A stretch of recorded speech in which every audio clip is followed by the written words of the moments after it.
Good morning, ladies. Happy Thursday. I hope everyone is doing well. It's about 6 o'clock in the morning. I already made my coffee, ready to go. Long day ahead, but I wanted to hop on so we can do our devotional. Today is week 1, day 4 of Arise, a story of the book of Nehemiah. And today we are going to be discussing a life of prayer. That is today's topic in the devotion. And the verses to meditate on are Nehemiah chapter 2, verses 1 through 4. If Nehemiah's life were a movie 4 months later, would pop up on the screen right about now. Nia had been praying for months when we opened to chapter 2. It is already evident to us, as the reader, that Nehemiah was a man of prayer. His life was characterized by both extended prayer time with the Lord as well as short, spontaneous prayers throughout his days. Through Nehemiah's time in prayer, a plan was forthcoming. As Nehemiah prayed for deliverance, God was beginning to shape his heart to see that he would be a key part of that deliverance. As we pray, God shifts our perspective. At the start of chapter 2, we find Nehemiah coming before King Artaxerxes. It seems, I probably butchered that name, so excuse me. It seems to be a typical workday for Nehemiah. We are not told explicitly in the text if Nehemiah came in with a plan that day, or if the weight of the situation was weighing heavily on him and prompting the exchange that we see take place. Nehemiah's sadness caught the king's attention that day. We must note that verse 2 tells us that Nehemiah was afraid. Nehemiah was in a scary position with one of the most powerful men in the world. Yet he knew he needed to act. He is the perfect example here of feel the fear and do it anyway. Nehemiah was afraid, but he did not let that fear stop him from following where God was leading. Sometimes following God is not the easy path, but we can bring our fear to the one that is stronger than any situation that we will face. We can lay our fear at the feet of Jesus and go forward in his strength. Excuse me, my voice is... Excuse me. Nehemiah acted that day in anticipation of the faithfulness of God.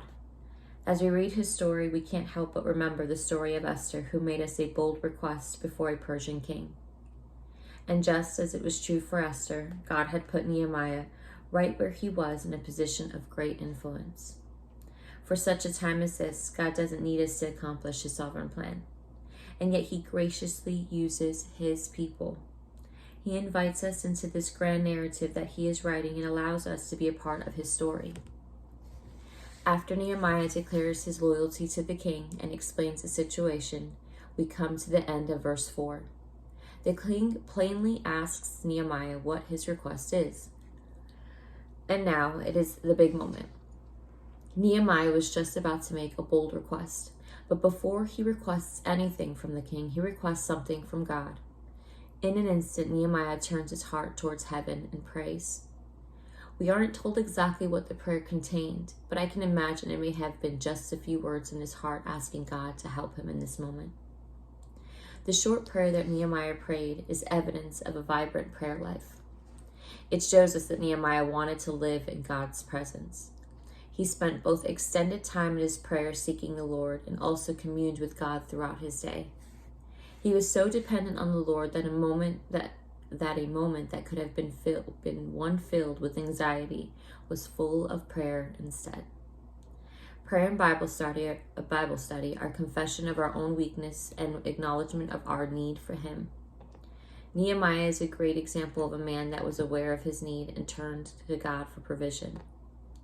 But even greater than the example of Nehemiah's God is the God of Nehemiah. Our God is a God who cares about our greatest need and also longs to equip us in moments of decision. God was ready and waiting to answer the prayer that took place in an instant in the heart of his child, and he will certainly do the same for us. Isaiah chapter 65, verse 24, gives us a glimpse at the character of our God, who answers before we even call and hears while we are still speaking. Yet he still longs for us to call on him. Our God desires relationship with us, me, you, always, for sure. He longs to have extended time with us, which could be similar to what we may call quiet time. He delights in us spending dedicated time in prayer and Bible study. Yet he also wants us to remember how much we need him and turn to him all day long, whispering his name all day long. Prayer strong, y'all. I'm telling you. Testimonies I have on prayer. You have no idea. Pray all day. And I'll be doing a live soon. Just to, I don't know. I feel like something, maybe we can have girls' time. I'm trying to figure that out. But stay tuned for that. 3 questions for today's devotion, though. First question. We all face fear. In this passage, Nehemiah was afraid, yet he still did what God had called him to do. What is something that is hard for you, and how can you lean on the Lord during those moments? Second question. Both dedicated time with the Lord and spontaneous prayer throughout the day are important for a vibrant relationship with God. Which one is more of a struggle for you? And how can you seek the Lord more this week? And last question. Nehemiah was not crippled by his fear and anxiety, but instead he turned to the Lord and found strength in the Lord to proceed. How can we do the same? And that is all for today's devotion. I hope you ladies enjoyed it.